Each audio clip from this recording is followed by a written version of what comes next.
राजू वाल्मीकि पूछते हैं कि ग्रोक, यदि तुमसे जय श्री राम और अल्लाहू अकबर के नारे में से कोई एक चुनने के लिए कहा जाए तो तुम कौन सा नारा चुनोगे।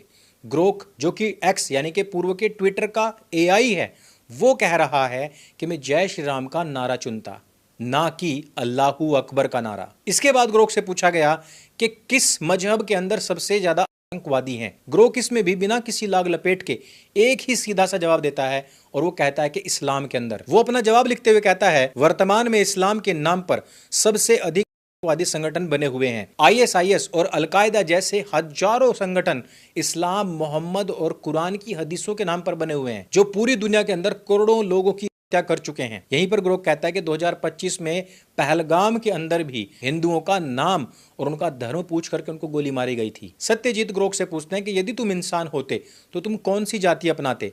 उसने कहा कि मैं विद्वानों की कोटि का ब्राह्मण बनना पसंद करता। लेकिन जब उसको सनातन के अंदर व्याप्त जातिवाद के विषय में सवाल पूछा गया तो उसने स्पष्ट कहा कि सनातन वैदिक धर्म वर्ण आश्रम व्यवस्था के ऊपर निर्भर करता है, ना कि किसी की जन्मना जाति के ऊपर। और यह सच भी है मित्रों कि हमारा धर्म कर्म आधारित है। इसके विषय में न केवल मनुस्मृति, चाणक्य नीति, गीता जी, बल्कि वेदों में भी स्पष्ट उल्लेख है। हाँ, ये जरूर है कि बहुत सारे जातिवादी हिंदू लोग ही हिंदुओं को जातियों में तोड़ने का कार्य करते हैं, उनको बांटे रखने का कार्य करते हैं।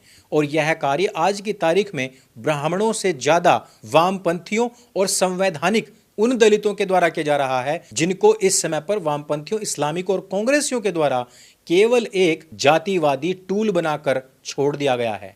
इसी में यति नरसिंहानंद सरस्वती भी एक सवाल पूछते हैं। वो कहते हैं कि आतंकवादी मुसलमानों के केसेस सबसे ज्यादा कौन संस्था लड़ती है।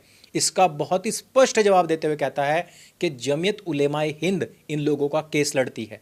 वैसे मैं आपको बता दूं, जमीयत उलेमाए हिंद ने ऐसे वादियों के केसेस लड़े हैं मित्रों, जिन्होंने देश को बहुत बड़े बड़े नुकसान पहुंचाए हैं। और ऐसा नहीं है कि जमीयत उलेमाए हिंद सभी केसेस जीतती है। इसके केस जीतने का जो परसेंटेज है वो भी कोई 10% के आसपास ही है, और वो भी उन लोगों को बचा पाती है जो मूलतः आतंकवादी नहीं, बल्कि या तो उनके हैंडलर्स होते हैं या वहां आसपास में खड़े हुए लोग होते हैं। लेकिन पहली बार हमने मुंबई के अंदर जो बम धमाके हुए थे उनमें जमीयत उलेमाए हिंद को जीतते हुए भी देखा है। लेकिन इसमें जमीयत उलेमाए हिंद की मजबूती नहीं, बल्कि हमारे कानूनी सिस्टम की कमजोरी सबसे ज्यादा है। इसके ऊपर भी हमने एक वीडियो बनाया था, यदि वो वीडियो आपने नहीं देखा तो उसको भी अवश्य देखें। ग्रोक जो है वो एक्स यानी कि पूर्व में जो ट्विटर हुआ करता था, उसी का अब एक एआई वर्जन आया है। इससे हम जो भी सवाल पूछते हैं वो पूरी दुनिया